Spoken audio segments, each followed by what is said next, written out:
Hey everyone, and welcome. Today, we're going to break down a topic that honestly affects every single one of us: cybersecurity.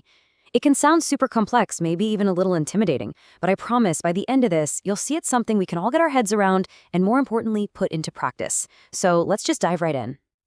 Okay, so the easiest way to think about cybersecurity is to compare it to something we already do every single day: securing our homes, right? You lock your doors, you shut your windows, all to keep intruders out.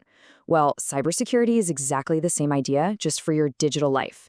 It's about setting up digital locks and alarms to protect your accounts, your personal data, and your identity from all the threats out there online. And let's be real, our digital life has pretty much become our entire life. Just think about it for a second. We do our banking online. We connect with friends. We run our smart homes. We even get medical care through our devices now. All this connection is incredible.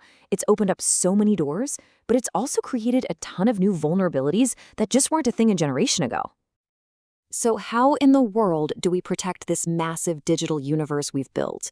Well, the pros start with a core framework. And no, it's not the intelligence agency you're probably thinking of, but it is just as focused on protection. It's called the CIA Triad, and it stands for the three main goals of any solid security plan. First up, we've got C for confidentiality. This is basically the keeping secret part of cybersecurity. It's the simple idea that private info should stay private. You know, when you log into your bank account, confidentiality is what makes sure that you and only you can see your balance. It's all about controlling who gets access. Next, we have I for integrity. Now, integrity is all about trust. It's the promise that your data is what it's supposed to be, that it hasn't been messed with. For example, when you send a really important email, integrity is what guarantees that the person on the other end gets the exact same message you wrote. No words added, no numbers changed, nothing. And finally, A is for availability.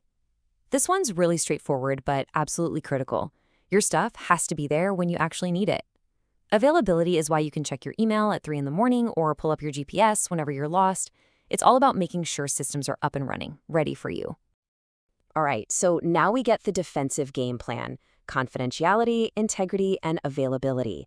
But what are we actually defending against? It's time to shift gears and meet some of the most common bad guys, the threats that are always lurking in the digital shadows. So our first and probably most famous villain is malware. That's just short for malicious software. It's a huge umbrella term for any piece of code that's designed to cause trouble. You've got your classic viruses, spyware that watches everything you do, and one of the nastiest ones out there, ransomware, which literally holds your files hostage. And believe me, this is not some theoretical problem. Back in 2017, the WannaCry ransomware attack spread like wildfire around the entire planet. It locked up computers in hospitals, shutting down critical care. It hit major businesses, government agencies, causing billions of dollars in damage. It's a perfect and terrifying example of the huge real-world damage one piece of malware can do. Now, what's so wild about this next threat is that it doesn't target computers at all. It targets people. It's called social engineering, and it's basically the art of psychological manipulation. Instead of trying to hack through a firewall, attackers just try to trick you into opening the digital door for them, usually with a sneaky email or a very convincing phone call. And yet, it can be as simple as this. An attacker calls, they make up a believable story, a pretext, and they create this sense of urgency or trust. They're not hacking your machine, they're hacking your human nature. It's a powerful reminder that sometimes the human is the weakest link in the security chain.